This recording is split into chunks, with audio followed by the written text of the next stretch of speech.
তো genetic engineering শুরু করার আগে আমরা একটু এর গভীরটা আগে বুঝে আসি জেনেটিক ইঞ্জিনিয়ারিং জিনিসটা আসলে কি। আচ্ছা, তো এখন দেখো ইঞ্জিনিয়ারিং তো আমরা সবাই বুঝি ইঞ্জিনিয়ারিং কী জিনিস। ইঞ্জিনিয়ারিং হচ্ছে যে কোনো জিনিস ডিজাইন করা বা যে কোনো জিনিস তৈরি করা, এটাই হচ্ছে আসলে ইঞ্জিনিয়ারিং। চেঞ্জ হ্যান ত্যান সব কিছুই হচ্ছে ইঞ্জিনিয়ারিংয়ের মধ্যে পড়ে। তো আমরা যখন জিনে ইঞ্জিনিয়ারিং করব সেটাই হবে আমাদের জেনেটিক ইঞ্জিনিয়ারিং। আসলে এর কনসেপ্টটা কোত্থেকে আসছে দেখো, আমাদের বিভিন্ন আমাদের হাতে রয়েছে, সবার কাছে ফোন রয়েছে, মোবাইল ফোন। আবার অনেকে এখন ক্লাস করছে কম্পিউটারে। তো যে যেখান থেকেই করো না কেন সবগুলো ডিভাইসকে কিন্তু আসলে প্রোগ্রাম করা যায়। দেখো এই কম্পিউটারকেও অনেকগুলো সফটওয়্যার দিয়ে প্রোগ্রাম করা যায়, আবার এটাও সফটওয়্যার দিয়ে, অর্থাৎ মোবাইলের অ্যাপ তোমরা জানো প্লে স্টোর অনেক ধরনের অ্যাপ রয়েছে, সেই অ্যাপগুলো দিয়ে কিন্তু এটা প্রোগ্রাম করা যায়, বিভিন্ন ধরনের কাজ করা যায়। এবং তুমি এই ডিভাইসটার ব্যবহার কিন্তু বিভিন্নভাবে চেঞ্জ করতে পারো।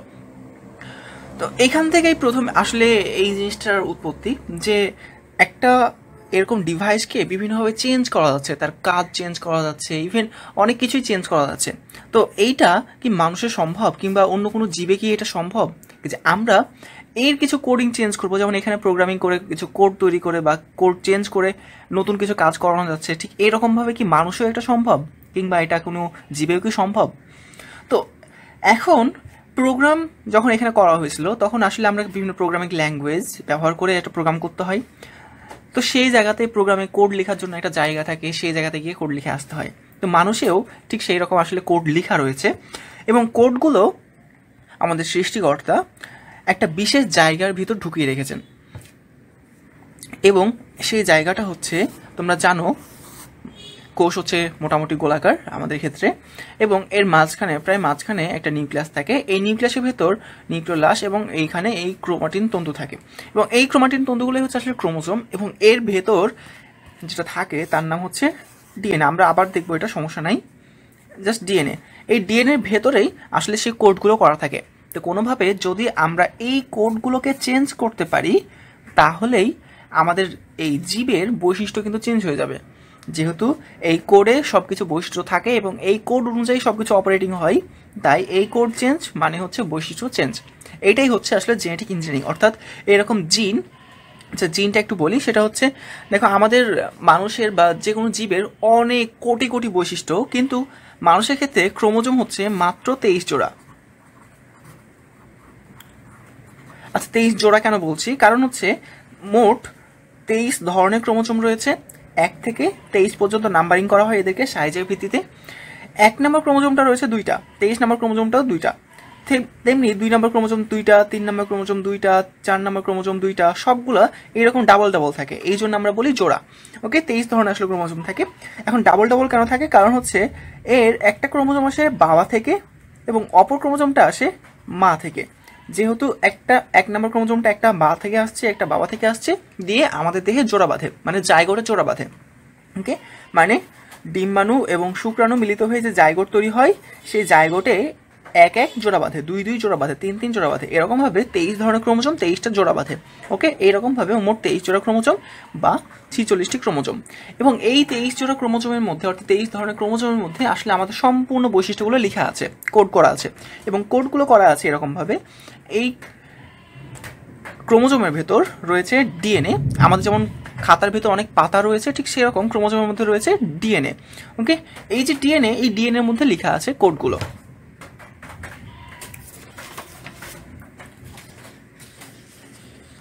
আচ্ছা, এখন দেখাই। এই দেখো, এই হচ্ছে একটা প্রাণীকোষ। প্রাণীকোষের মধ্যে এই হচ্ছে নিউক্লিয়াস। নিউক্লিয়াসের ভেতর এটা হচ্ছে নিউক্লিওলাস, আর এই যে অংশগুলো এটা হচ্ছে ক্রোমাটিন তন্তু, যেটা আমাদের ক্রোমোজোম। এবং এইটাকে অনেক জুম করে দেখলে দেখা যাবে এরকম ডিএনএ রয়েছে।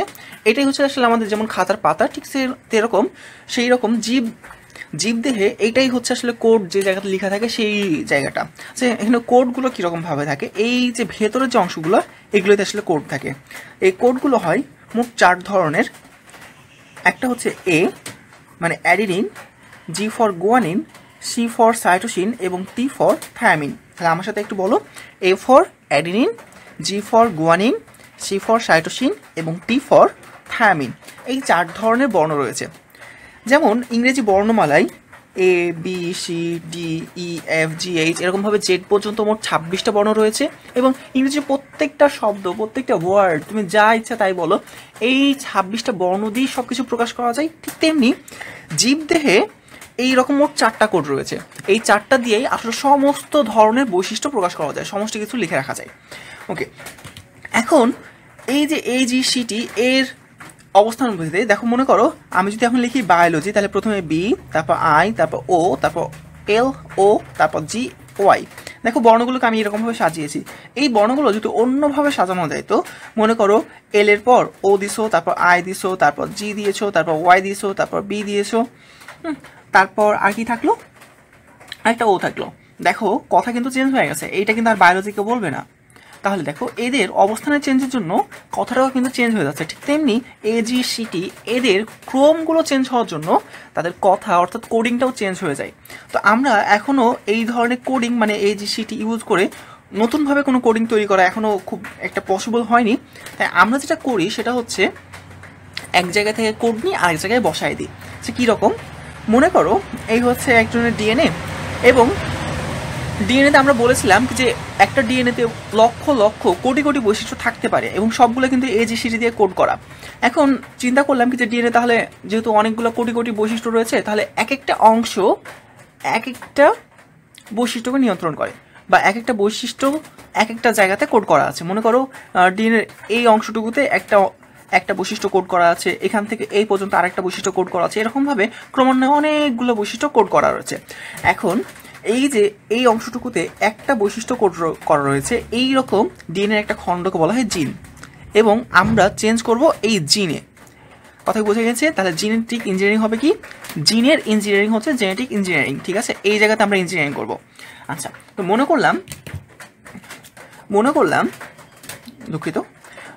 করলাম কি যে এই অংশটুকুর যে জিনটা, এই জিনটা অর্থাৎ একটা বৈশিষ্ট্য ধারণ করছে, এরকম ডিএনএর খণ্ডকে বলছি জিন।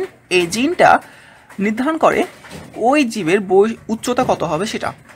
ওকে, এবং আমরা ধরে নিলাম কি যে এই জীবের উচ্চতা এইখানে কোড করে লেখা রয়েছে, এটা যথেষ্ট লম্বা হবে, এইরকম একটা কোড করা আছে। এবং এটা হচ্ছে আরেকটা ওই প্রজাতির জীব, এবং এইখানেও ওরকমভাবে উচ্চতার জিনটা খুঁজে বের করলাম। মনে করো সেই জিনটা হচ্ছে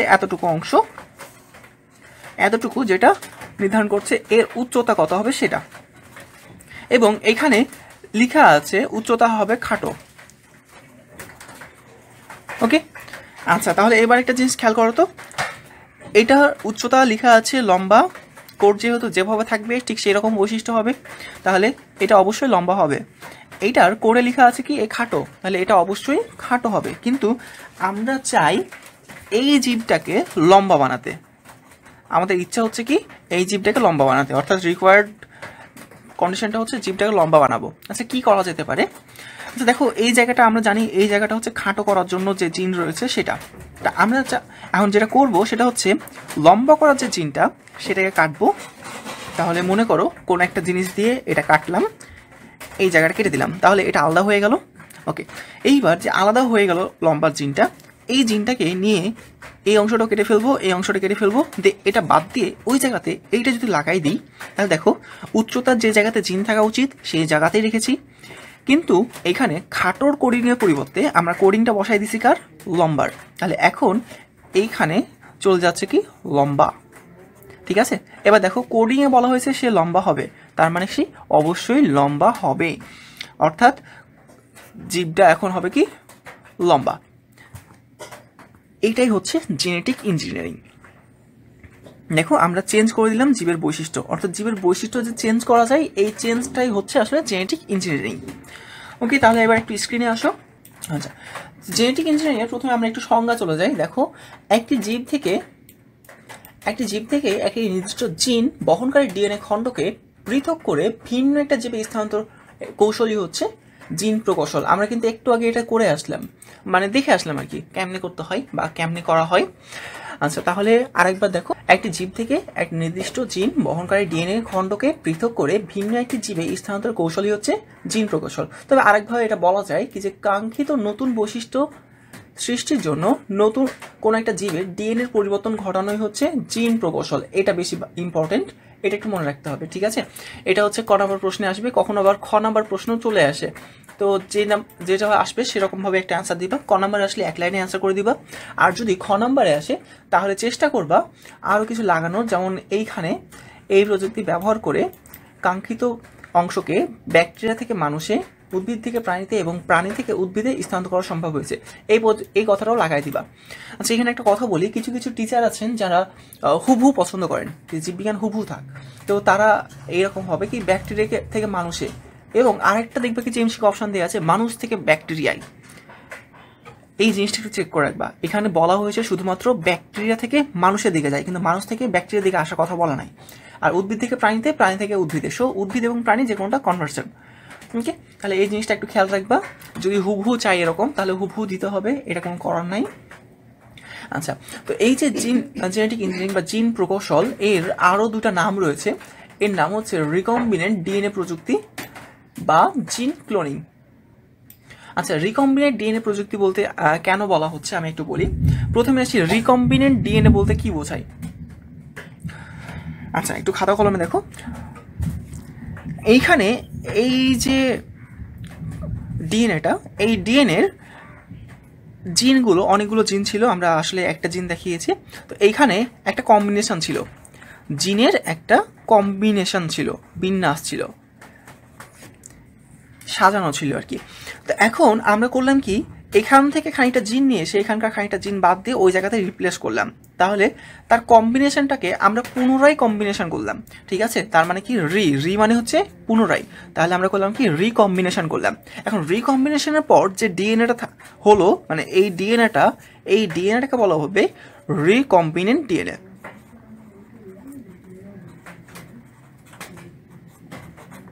তাহলে আমার সাথে আরেকবার বুঝে নাও। দেখো, আমরা আগে কম্বিনেশনটা চেঞ্জ করে নতুন একটা কম্বিনেশন বানালাম, এই কম্বিনেশনটা হচ্ছে রিকম্বিনেশন বা রিকম্বিনেন্ট ডিএনএ।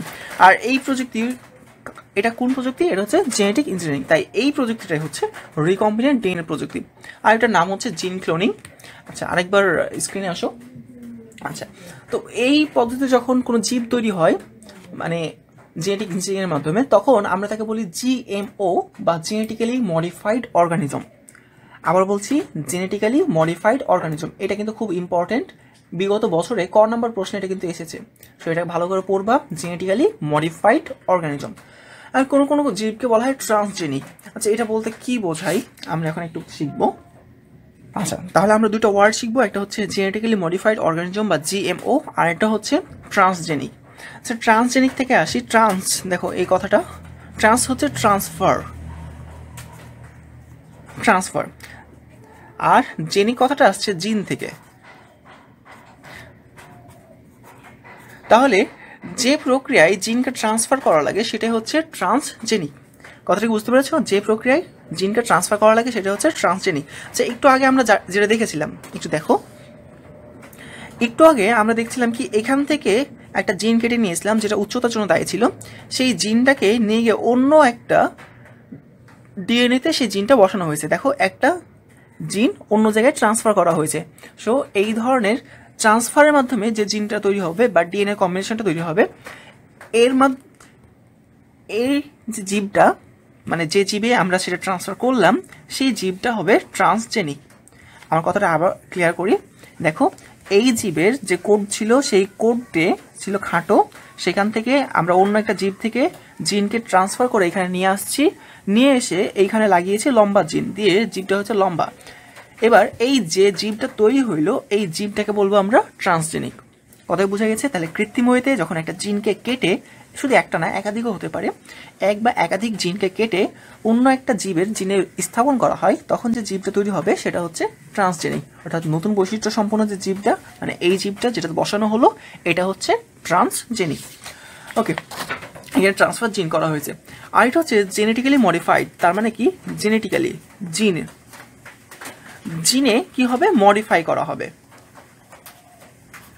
তাহলে যদি জিনকে মডিফাই করে, মোট কথা হচ্ছে বাইরের কোনো জিন আসছে না কিন্তু এখানে, ঠিক আছে? ওই যে জিন ছিল সেই জিনই থাকবে, শুধুমাত্র মডিফাই। ওকে, মডিফাই করে যে অর্গানিজম তৈরি হবে সেটাই হচ্ছে জেনেটিক্যালি মডিফাইড অর্গানিজম। তাহলে জীব প্রযুক্তি মেইনলি দুই ধরনের হচ্ছে, মানে দুই ধরনের কাজ করতেছে। একটা হচ্ছে জেনেটিক্যালি মডিফাই করছে, মানে জিনটাকে মডিফাই করে নতুন কিছু তৈরি করছে, নতুন বৈশিষ্ট্য। আর একটা হচ্ছে অন্য জীব থেকে জিনকে ট্রান্সফার করে নতুন জীব তৈরি করছে, সেটা হচ্ছে ট্রান্সজেনিক। ওকে, তাহলে জেনেটিক্যালি মডিফাইড অর্গানিজম আর ট্রান্সজেনিক কি বোঝা গেছে? আরেকটা পার্থক্য বলি, সেটা হচ্ছে জেনেটিক্যালি মডিফাইড অর্গানিজম এইটা হচ্ছে সম্পূর্ণভাবে প্রাকৃতিক। এখানে কিন্তু জিন নিয়ে আসা, মানে কাটাকাটি হ্যান ত্যান এইসব কিছু নাই, এগুলো সম্পূর্ণভাবে প্রাকৃতিকভাবে মডিফাই করতে হয়। এই মডিফাই তুমি সাহায্য করতে পারো, যেমন আচ্ছা এগুলা পরে শিখবা অবশ্য, যখন আমরা 12 নম্বর চ্যাপ্টার পড়বো তখন বলবো। আচ্ছা এখন আর বললাম না। আচ্ছা তাহলে এটা শুধু মনে রাখবা কি যে এটা জেনেটিক্যালি মডিফাই করলে যে অর্গানিজম তৈরি হবে সেটা হচ্ছে জেনেটিক্যালি মডিফাইড অর্গানিজম। এখানে নতুন কোনো জিন কিন্তু আনা নেওয়ার কোনো কাজ নাই। ট্রান্সফার জিন অর্থাৎ নতুন জিন অন্য একটা জীব থেকে নিয়ে এসে ট্রান্সফার করতে হবে এই জীবে। যখন ট্রান্সফার করবা দিয়ে যে জীবটা তৈরি হবে তার নাম হচ্ছে ট্রান্সজেনিক জীব। কথা বোঝা গেছে? আচ্ছা এইবার আবার স্ক্রিনে চলে আসি। দেখো জিএমও এবং ট্রান্সজেনিক জীব এক না, আমরা একটু আগে বুঝালাম জিএমও এবং ট্রান্সজেনিক জীবের মধ্যে পার্থক্য আসলে কি। তো এখান থেকে একটু কথা মনে রাখবা যে প্রথমেই যেটা আবিষ্কৃত হয়েছিল সেটা কিন্তু genetically modified organism, genetics modify করা। ওকে, পরের পেজে চলে যাই। পরের পেজে প্রথমেই অর্থাৎ 308 নম্বর পেজে দেখো এখানে বলা হয়েছে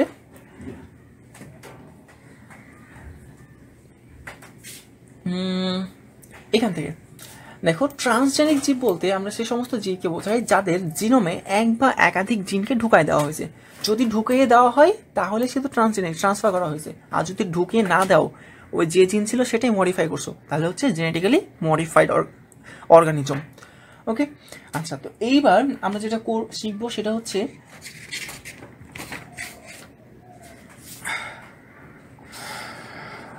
জেনেটিক ইঞ্জিনিয়ারিং এর ধাপ।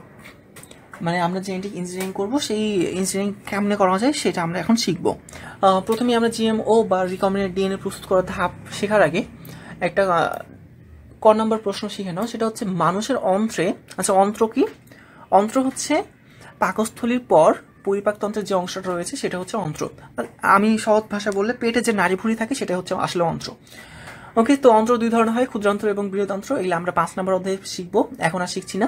তো এখন দেখো মানুষের অন্ত্রে বসবাস করা এক ধরনের ব্যাকটেরিয়া যার নাম হচ্ছে ইচেরিচিয়া কোলাই বা সংক্ষেপে কোলাই, কোলাই। ওকে, তো এই ব্যাকটেরিয়াটা কিন্তু খুবই ভালো একটা ব্যাকটেরিয়া, আমাদের জন্য উপকারী। এটা ভিটামিন কে সংশ্লেষণে সাহায্য করে এবং অনেকগুলো আমাদের যে উপকারী ব্যাকটেরিয়া রয়েছে তার ভিতর অন্যতম হচ্ছে এটা ইচেরিচিয়া কোলাই। তো ইচেরিচিয়া কোলাইয়ের আমরা জেনেটিক ইঞ্জিনিয়ারিংটা বেশি করি কারণ এই ব্যাকটেরিয়াটা একটু বড় আকারের ব্যাকটেরিয়া এবং এটা ভালো কাজ করে জেনেটিক ইঞ্জিনিয়ারিং ক্ষেত্রে। তো প্রথমেই জেনেটিক ইঞ্জিনিয়ারিং শুরু করার আগে তোমাদের একটা কথা বলে রাখি, জেনেটিক ইঞ্জিনিয়ারিং করার জন্য একটা মূল হাতিয়ার রয়েছে। এই হাতিয়ারটা হচ্ছে যে কোনো ব্যাকটেরিয়ার প্লাজমিড। আচ্ছা প্লাজমিড বলতে কি বোঝাই, চলো আমরা একটা ব্যাকটেরিয়া নিয়ে কাজ করি। দেখো চিন্তা করো এটা হচ্ছে একটা ইকোলাই ব্যাকটেরিয়া এবং ইকোলাই ব্যাকটেরিয়ার এই হচ্ছে তার চারিদিকে প্লাজমা মেমব্রেন এবং কোষ সেল ওয়াল, যেটা কোষ প্রাচীর। ওকে, এইখানে তার জেনেটিক অংশটা রয়েছে আর এর নাম হচ্ছে নিউক্লয়েড। এটা যেহেতু আদিকোষী তাই একে নিউক্লিয়াস বলা হয় না, একে বলা হয় নিউক্লয়েড। ওকে, আচ্ছা এই হচ্ছে নিউক্লয়েড এবং এই নিউক্লয়েডের বাইরে এটা মেইনলি জেনেটিক এরিয়া হওয়া উচিত ছিল, কিন্তু এর বাইরেও একটা বৃত্তাকার বা গোলাকার ডিএনএ অংশ পাওয়া যায় যার নাম হচ্ছে প্লাজমিড। এটা নর্মালি ব্যাকটেরিয়াতে পাওয়া যায়, অন্য কোনো জীবে পাওয়া যায় না। আর এটা ইকোলাইতে খুব বেশি ভালোভাবে পাওয়া যায় এবং সহজেই পাওয়া যায়, এই জন্য আমরা ইকোলাই ব্যাকটেরিয়াটা ব্যবহার করি। তাহলে আবার বলছি, দেখো এটা হচ্ছে একটা ইকোলাই ব্যাকটেরিয়া, চিন্তা করো। ওকে, এটা হচ্ছে তার নিউক্লয়েড মানে নিউক্লিয়াসের পরিবর্তে যেটা আদিকোষে থাকে সেটা, আর এর বাইরে একটা বৃত্তাকার ডিএনএ থাকে যার নাম হচ্ছে প্লাজমিড। তো তাহলে আমরা প্রথম ধাপে যে কাজটা করলাম সেটা হচ্ছে একটা ব্যাকটেরিয়া সিলেক্ট করে রাখলাম যেটাতে আমরা কি করব, জেনেটিক ইঞ্জিনিয়ারিং করব। তো এখন আমরা যে জেনেটিক ইঞ্জিনিয়ারিংটা করতে যাচ্ছি সেটা হচ্ছে, তোমরা জানো কি যে ডায়াবেটিস যে পেশেন্টগুলো রয়েছে তাদেরকে প্রচুর পরিমাণে ইনসুলিন দেওয়া হয়। তো একটা সময় ছিল যখন ইনসুলিনটা সংগ্রহ করা হতো বিভিন্ন জীবজন্তু থেকে, কুকুর, ছাগল, ভেড়া, এই সমস্ত জীবজন্তুরকে মেরে তাদের রক্ত থেকে ইনসুলিন সংগ্রহ করে মানুষকে দেওয়া হতো। কিন্তু পরবর্তীতে দেখা গেল এই রকম মানে যখন ডায়াবেটিসের পরিমাণ অনেক বেশি হয়ে গেল পৃথিবীতে, তখন এত পরিমাণ যদি ইনসুলিন তাদেরকে মানে ভেড়া, ছাগল এগুলোকে মেরে তাদের রক্ত থেকে সংগ্রহ করা হয়, তাহলে দেখা গেল কি যে দেখা যাবে পৃথিবীতে গরু, ছাগল, ভেড়া এগুলো কিছুই থাকবে না, এইরকম একটা মানে অবস্থা তৈরি হচ্ছে। তখন তাদেরকে বাঁচানোর জন্য বিকল্প ওয়ে হিসাবে এই জেনেটিক ইঞ্জিনিয়ারিংকে বেছে নেওয়া হয়। তো জেনেটিক ইঞ্জিনিয়ারিং আমরা যেটা করব সেটা হচ্ছে, তাহলে এখানে দেখো আমরা একটা ব্যাকটেরিয়া নিয়েছি, এখন আমরা ইনসুলিন কীভাবে প্রস্তুত করা যায় সেই কাজটা শিখব। আচ্ছা, তো এখন ইনসুলিন প্রস্তুত করার জন্য আমাদের দরকার হচ্ছে ইনসুলিন প্রস্তুতকারী একটা জিন। এবং জানো, মানুষের ইনসুলিন তৈরি করতে গেলে মানুষের অগ্ন্যাশয়ে বিটা কোষ থেকে ইনসুলিন তৈরি হয়, এবং সেই কোষের যে ক্রোমোজোম, সেই ক্রোমোজোমের 11 নম্বর ক্রোমোজোমের ঠিক প্রান্তভাগে ইনসুলিন তৈরিকারী কোডগুলো থাকে। সো আমরা এখন করব কি, সেই মনে করো কি যে এইটা হচ্ছে সেই প্রাণী কোষ। ওকে, তো প্রাণী কোষের এই হচ্ছে প্রাণী কোষের মধ্যে অনেকগুলো অঙ্গাণু থাকে, এটা সাইটোপ্লাজম, এই হচ্ছে নিউক্লিয়াস, এবং নিউক্লিয়াসের মধ্যে কি থাকে, ক্রোমোজোম থাকে। এবং ক্রোমোজোমের মধ্যে আমরা আগেই জিনোম অ্যানালাইসিস করে লিখে রাখছি যে এই অংশটা হচ্ছে ইনসুলিন তৈরিকারী জিন। ঠিক আছে, তো প্রথমেই আমরা করব কি, এই কোষ মেমব্রেনটা ভেঙে এই ক্রোমোজোমটাকে বের করে নিয়ে আসবো। ওকে, তাহলে আমরা ক্রোমোজোমটা বের করে নিয়ে আসলাম। আচ্ছা, এইবার ক্রোমোজোমটা বের হয়ে গেছে, এটা হচ্ছে ইনসুলিনের জিন। আর এখান থেকে আমরা যেটা করব সেটা হচ্ছে প্লাজমিডটাকে এখানে একটা ছিদ্র করব, এবং ছিদ্র দিয়ে এই প্লাজমিডটাকে টেনে বের করে নিলাম। ওকে, আচ্ছা, তাহলে এখানে আমার প্লাজমিড রয়েছে এবং এইখানে আমার মানুষের জিন রয়েছে, এটা হচ্ছে আমার কাঙ্ক্ষিত জিন। এই জিনটাই আমি আসলে চাই। ঠিক আছে, আচ্ছা, তো এরপর দ্বিতীয় ধাপ হচ্ছে একটা এনজাইম আছে যার নাম হচ্ছে রেস্ট্রিকশন এনজাইম, যেটা আণুবীক্ষণিক কাঁচির মতো কাজ করে। এর কাজই হচ্ছে কেটে দেওয়া। ওকে, এবং এটা নির্ধারিত সিকোয়েন্সে কাটে, এটা তোমরা বড় হলে জানবা। তাহলে এখন আমরা করব কি, রেস্ট্রিকশন এনজাইম প্রয়োগ করব। তাহলে এখানে একটা রেস্ট্রিকশন এনজাইম প্রয়োগ করব জিনের এই মাথায়, আবার জিনের অপর মাথায়, অর্থাৎ দুই প্রান্তে রেস্ট্রিকশন এনজাইম করবে কি, এই জিনটা সেপারেটলি আলাদা করে দিবে। ওকে, তাহলে দেখো জিন আলাদা হয়ে গেল। ওকে, বাকি অংশ আমাদের কোনো প্রয়োজন নেই, আমাদের এই হচ্ছে কাঙ্ক্ষিত জিন। আচ্ছা, এবার ঠিক অনুরূপভাবে একই রেস্ট্রিকশন এনজাইম প্রয়োগ করে আমাদের প্লাজমিডকেও কাটতে হবে। তো চিন্তা করো, আবার তাহলে আমি রেস্ট্রিকশন এনজাইম প্রয়োগ করলাম, এবং এই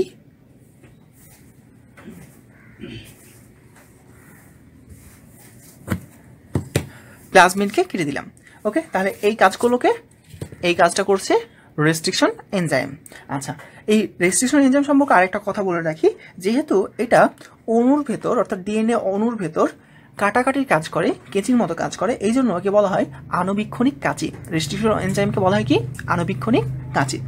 আচ্ছা, তো এইবার যেটা হবে সেটা হচ্ছে এই জিনটাকে যে কোনোভাবে এখানে লাগাতে হবে। আচ্ছা, এবার এটা কিভাবে লাগানো যায়, দেখো আমি যদি এভাবে মানে নিয়ে গিয়ে ছেড়ে দিই, তাহলে কিন্তু এইটা ছড়ে যাওয়ার আবার সম্ভাবনা থাকে। ঠিক আছে, তাই লাগাতে হবে এখন শক্তভাবে। তো এই জন্য আরও একটা এনজাইম ব্যবহার করা হয়। তো এখন এটা যুক্ত করার জন্য আমরা যেটা ব্যবহার করব সেটা হচ্ছে লাইগেজ এনজাইম। তাহলে আবার বলছি, কাটার জন্য আমরা ব্যবহার করেছিলাম রেস্ট্রিকশন এনজাইম, যেটা কাঁচির মতো কেটে দিয়েছিল। এখান থেকে মনে রাখবা, এখানে ক আছে, ক ফর কাটাকাটি, এর কাজই হচ্ছে কাটবে। ঠিক আছে, ওকে, কাটাকাটি। আর আমরা লাগানোর জন্য কি ইউজ করব, লাইগেজ এনজাইম। সো লাগানোর জন্য যে এনজাইমটা ব্যবহার করব তার নাম হচ্ছে লাইগেজ এনজাইম। অনেক সময় ডিএনএ লাইগেজ এনজাইমও বলা হয়। আচ্ছা, এখানে মনে রাখবা, প্রথমে আছে লাইগেজ, লা দিয়ে মনে রাখবা এটা হচ্ছে এর কাজ লাগালাগি, এই লাগাই দিবে। ঠিক আছে, তাহলে দেখো রেস্ট্রিকশন এনজাইম করবে কি, কাটবে, আর লাইগেজ এনজাইম লাগাবে। আচ্ছা, তো এবার তাহলে আমরা জোর লাগাই দিই। তো এর উপর আমরা লাইগেজ এনজাইম লাগালাম, তাহলে এই লেগে গেল, এবং অপর দিকটাও লাগাতে হবে, তাহলে ওই দিকেও লাইগেজ এনজাইম দেওয়া লাগবে। এই দিকেও আমি লাইগেজ এনজাইম লাগাই দিলাম, তাহলে লেগে গেল। ওকে, এখন দেখো সুন্দরভাবে জোড়া লেগে গেছে। আচ্ছা, তাহলে এইবার দেখো আমরা এইখানে যে ডিএনএটা ছিল সেই ডিএনএটার কিছুটা অংশের কোডটাকে চেঞ্জ করে ফেলেছি। সো আগে যে কম্বিনেশনটা ছিল সেই কম্বিনেশনটাকে আমরা নতুনভাবে কম্বিনেশন করেছি। তাহলে এই ডিএনএটা এখন নাম কি হবে? দেখো, মানে পুনরায় কম্বিনেশন করা ডিএনএ, রিকম্বিনেন্ট ডিএনএ। বোঝা গেছে? তাহলে এই ডিএনএটার নাম হচ্ছে এখন কি? Recombinant DNA. যেখানে দেখো আগে ব্যাকটেরিয়ার প্লাজমিড আর ইনসুলিন তৈরিকারী জিন আমি ঢুকিয়ে দিয়েছি। আচ্ছা, এবার এই ডিএনএটা তখনই কাজ করবে যখন সে ব্যাকটেরিয়ার মধ্যে অবস্থান করবে। তাই আমরা আবার সেই ব্যাকটেরিয়াটা নিলাম যেখান থেকে বের করে নিয়েছিলাম, এবং সেখানে আরও বেশ কিছু ফুটো করলাম, যে ফুটো দিয়ে আমাদের ঢুকাতে সুবিধা হবে সেই ছিদ্র আমরা ব্যবহার করব।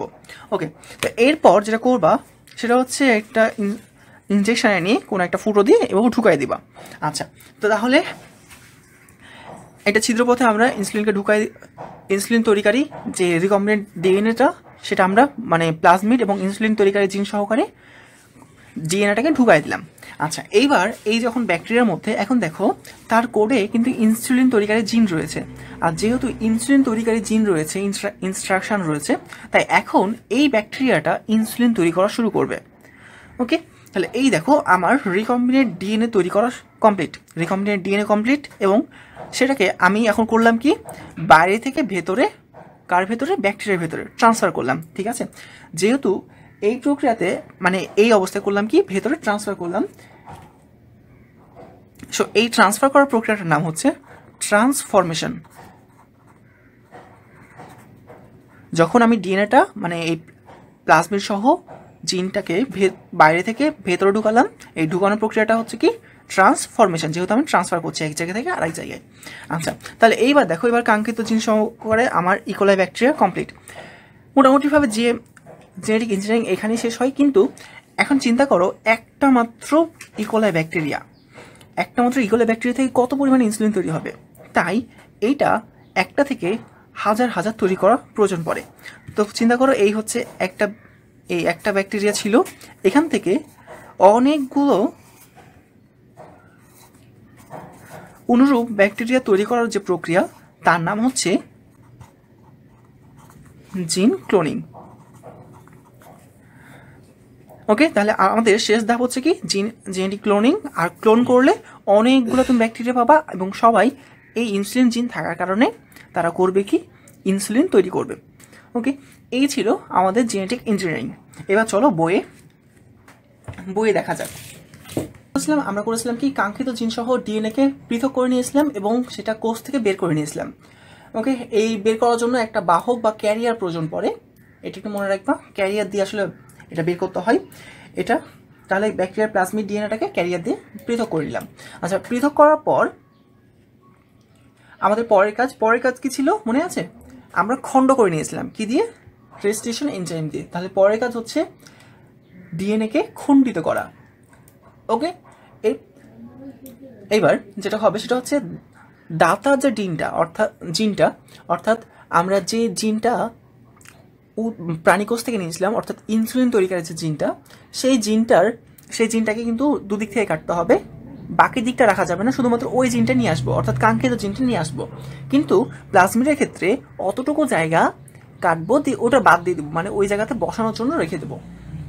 ওকে, আচ্ছা, এই কথা না বুঝলে আমরা পরে চলে যাচ্ছি, এটা আসলে বোঝার মতো কিছুই না, সহজ একটা জিনিস। দেখো, দাতার ডিএনএর এইসব খণ্ডের কোনো একটিতে কাঙ্ক্ষিত জিন থাকে। আসলে এই কথাটা আমাদের কোনো দরকার নাই, আমি যেভাবে বুঝিয়েছিলাম ঠিক ওরকমভাবে একটু পরীক্ষা হলে লিখে দিবা, কাজ হয়ে যাবে।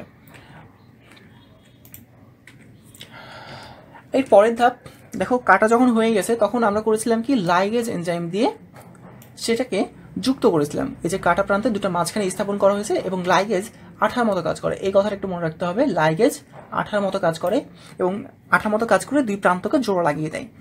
ওকে, যখন জোড়া লাগাই দিল তখন আমরা করব কি? এই রিকম্বিনেন্ট যে প্লাজমিডটা তৈরি হইলো সেই রিকম্বিনেন্ট প্লাজমিডকে ব্যাকটেরিয়ার ভেতরে প্রবেশ করাবো। ব্যাকটেরিয়ার ভেতরে প্রবেশ করানোর প্রক্রিয়ার নাম হচ্ছে কি ট্রান্সফরমেশন, কারণ কি বাইরে থেকে ভেতরে ট্রান্সফার করছি। আচ্ছা, এরপর যে ট্রান্সফরমেশনের মাধ্যমে যে ব্যাকটেরিয়া তৈরি হলো সেটার ক্লোনিং করতে হবে। তো ক্লোনিং করার আগে একটা জিনিস মাথায় রাখতে হবে, সব ব্যাকটেরিয়া কিন্তু এই মানে রিকম্বিনেন্ট প্লাজমিডটাকে গ্রহণ করে না, কিছু কিছু ব্যাকটেরিয়া করে, কিছু কিছু করে না। তো অনেকগুলো ব্যাকটেরিয়াতে এই কাজ করতে হবে। এরপর ডিটেক্ট করতে হবে, শনাক্ত করতে হবে, দিয়ে আলাদা করে নিতে হবে যে কোন কোন ব্যাকটেরিয়া এটাকে ধারণ করেছে বা ওই কাঙ্ক্ষিত জিনটা সহকারে এখনো বেঁচে আছে। তো যারা বেঁচে থাকবে পাওয়া যাবে, তাদেরকে আলাদা একটা মিডিয়ামে নিয়ে প্রচুর পরিমাণে বৃদ্ধি অর্থাৎ কোষ বিভাজনের ব্যবস্থা করে দিতে হবে। ওকে, যখন তুমি ব্যবস্থা করে দিবা, তারা অনেক পরিমাণে বৃদ্ধি হবে, তারা ব্যাপক বংশবৃদ্ধি ঘটাবে, এবং এই পদ্ধতির নাম হচ্ছে জিন ক্লোনিং। এই পদ্ধতির নাম কি? জিন ক্লোনিং। এরপর তুমি যদি চাও কি যে এইখানে থেকে যাক, যেমন আমি চেয়েছিলাম কি যে ব্যাকটেরিয়া থেকে ইনসুলিন তৈরি হোক, তাই আমি এখানে রেখে দিয়েছিলাম। যদি তুমি চাও কি যে আমি ব্যাকটেরিয়ার মধ্যে রাখবো না, এটাকে আবার মানুষে নিয়ে যাবো বা অন্য কোনো জীবে নিয়ে যাব, তাহলে জিনকে ওখান থেকে বের করে, অর্থাৎ আবার ব্যাকটেরিয়া থেকে বের করবা কি মানুষের কোষে, বা যে কোষে তুমি ঢুকাতে চাও সেই কোষে ঢুকাই দিতে হবে। ওকে, এইটাই হচ্ছে পরের কাজ। এবং আলটিমেটলি এটাই হচ্ছে আমাদের ডিএনএ প্রযুক্তি অর্থাৎ জেনেটিক ইঞ্জিনিয়ারিংয়ের এইগুলি হচ্ছে ধাপ। এবং সর্বশেষে আরও একটা কাজ করতে হয়, সেটা হচ্ছে জেনেটিক ইঞ্জিনিয়ারিংয়ের মাধ্যমে নতুন যে বৈশিষ্ট্য সম্পন্ন জীব তৈরি হলো সেটার টক্সিসিটি বা বিষাক্ততা পরীক্ষা করতে হয়, যেটা টিস্যু কালচারে কখনো করা প্রয়োজন পড়েনি। চলো এবার আমরা যেটা করব, আমরা এখন একটা ভিডিও দেখি পুরোটা ক্লিয়ার হওয়ার জন্য।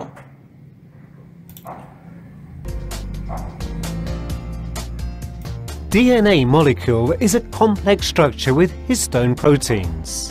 The enzyme protease breaks up histone proteins into amino acids, thus separating them from the double-stranded DNA. The location of the gene on DNA that enables insulin production is determined. This area should be cut and separated from the DNA. One of the restriction enzymes unwinds the double-stranded DNA. The other one cuts out the gene that encodes for the production of insulin from DNA in a way to produce sticky ends. This piece is attached to the previously cut bacterium plasmid by an enzyme with the help of DNA ligase, and thus recombinant plasmid is produced. This recombinant plasmid that now carries the insulin is then transferred to Escherichia coli bacterium. The bacterium multiplies by binary fission repeatedly. All of the bacteria produced carry the gene that is responsible for the production of insulin. The recombinant plasmid, which has the gene that enables the production of insulin in the bacterium, is isolated and transferred to the cells in human pancreas, which cannot fulfill their duty of producing insulin. After this procedure, the cells with transferred genes start producing insulin again. Hence, diabetes patients are treated.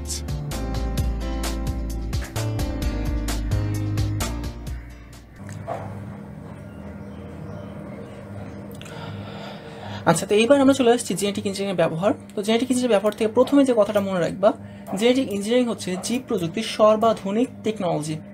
ওকে, এটা একটু মনে রাখবে যে সর্বাধুনিক প্রযুক্তি কোনটা? Genetic engineering. Genetic engineering ব্যবহার করা হয় বিভিন্ন ক্ষেত্রে, যেমন শস্য উন্নয়নের ক্ষেত্রে, কৃষি ক্ষেত্রে, তারপর চিকিৎসা ক্ষেত্রে, বিভিন্ন ক্ষেত্রে জেনেটিক ইঞ্জিনিয়ারিং ব্যবহার করা হয়। এবং এটা নর্মালি জেনেটিক ইঞ্জিনিয়ারিং ব্যবহারটা আসে ঘ নাম্বার প্রশ্নে, তাই এটা তোমাদের খুব ভালোভাবে পড়তে হবে। তো প্রথমে চলে আসি শস্য ক্ষেত্রে। তো শস্য ক্ষেত্রে সবসময় মনে রাখবা একটা নাম, সেটা হচ্ছে বিটি ব্যাসিলাস থুরিনজিয়েন্সিস, এবং এইটা ক নাম্বার প্রশ্নে আসে। সো তোমাকে এই পূর্ণরূপটা শিখে রাখতে হবে। ওকে, বিটি মানে হচ্ছে ব্যাসিলাস থুরিনজিয়েন্সিস। তো এই যে বিটি মানে ব্যাসিলাস থুরিনজিয়েন্সিস ব্যাকটেরিয়াটা, এই ব্যাকটেরিয়াটার কিছু জিন বিভিন্ন উদ্ভিদের জাতে প্রবেশ করানো হয়েছে, ফলে তারা দুইটা গোত্রের যত কীটপতঙ্গ আছে তাদের দ্বারা কোনো আক্রান্ত হয় না। একটা হচ্ছে লেপিডোপ্টেরা এবং অপরটা হচ্ছে কলিওপ্টেরা। এই দুই বর্গের যত কীটপতঙ্গ তারা আর এদেরকে আক্রমণ করতে পারে না। ওকে, তো এই শস্যগুলো কীভাবে মনে রাখবা? মনে রাখবা এদের নামের প্রথমে অবশ্যই বিটি আছে। দেখো, বিটি কর্ন, বিটি কটন, তারপর বিটি ভুট্টা, বিটি ধান। মোট কথা নামের সামনে যদি বিটি থাকে তাহলে বুঝবা এটা ব্যাসিলাস থুরিনজিয়েন্সিস দিয়ে জেনেটিক মডিফাই করা। আর এরা কোন কোন বর্গের কীটপতঙ্গ তারা আক্রান্ত হয় না? একটা হচ্ছে লেপিডোপ্টেরা আর আরেকটা হচ্ছে কলিওপ্টেরা। এরপর দেখো এই প্রযুক্তির সাহায্যে ভাইরাস প্রতিরোধী কিছু জাত উদ্ভাবন করা হয়েছে। তাহলে ভাইরাস প্রতিরোধী জাতগুলো একটু মনে রাখতে হবে। একটা হচ্ছে দেখো viral code protein gene install করা হয়েছে কোথায়, টমেটো মোজাইক ভাইরাস এবং tobacco mosaic virus, TMV tobacco mosaic virus, আর টিওএমভি মানে টমেটো মোজাইক ভাইরাস। এরপর আরেকটা আছে, সেটা হচ্ছে দেখো tobacco mild green mosaic virus বা টিএনজিএমভি। তো এখানে আরেকটা লাস্ট আছে, সেটা হচ্ছে রিং স্পট ভাইরাস প্রতিরোধ সক্ষম পেঁপের জাত উদ্ভাবন করা হয়েছে। এই এতটুকু একটু মনে রাখতে হবে, বাকিটা আমি বুঝাই দিচ্ছি। দেখো খুব সহজে মনে রাখা যায়। দেখো ভাইরাস প্রতিরোধী জাত সবার ক্ষেত্রে দেখো এখানে একটা কথা আছে mosaic virus, mosaic virus, mosaic virus, এবং সবগুলো মোজাইক ভাইরাসের প্রথমটা হচ্ছে টি, যেমন টমেটো, টোবাকো মোট কথা টি দিয়ে যে মোজাইক ভাইরাসগুলো রয়েছে সেইগুলোই হচ্ছে ভাইরাস প্রতিরোধী, মানে সেই সমস্ত ভাইরাস প্রতিরোধী জিনগুলো আসলে স্থাপন করা হয়েছে। এরপর দেখো রিং স্পট ভাইরাস, তো আমি এখানে বলতাম কি যে এটা দেখো PRSV, P for papaya ring spot virus, আসলে পাপিয়া বলতে পেঁপে, রিং স্পট ভাইরাস মানে পেঁপের রিং স্পট ভাইরাসের জন্য একটা জাত উদ্ভাবন করা হয়েছে। আর এখানে একটা কথা মনে রাখবা, আলুর ক্ষেত্রে একটা রোগ হয় ছত্রাকের আক্রমণে, এই দেখো লেড ব্লাইন্ড ছত্রাক প্রতিরোধী জিন। আসলে এটা মনে রাখবা কি যে আলুর লেড ব্লাইন্ড রোগটা করে ছত্রাক, এটা একটা কথা মনে রাখতে হবে, কারণ এটা বিগত বছরের এমসিকিউতে এসেছে যে আলুর লেড ব্লাইন্ড রোগটা কে করে, রোগটা করে কে, ছত্রাক। ওকে,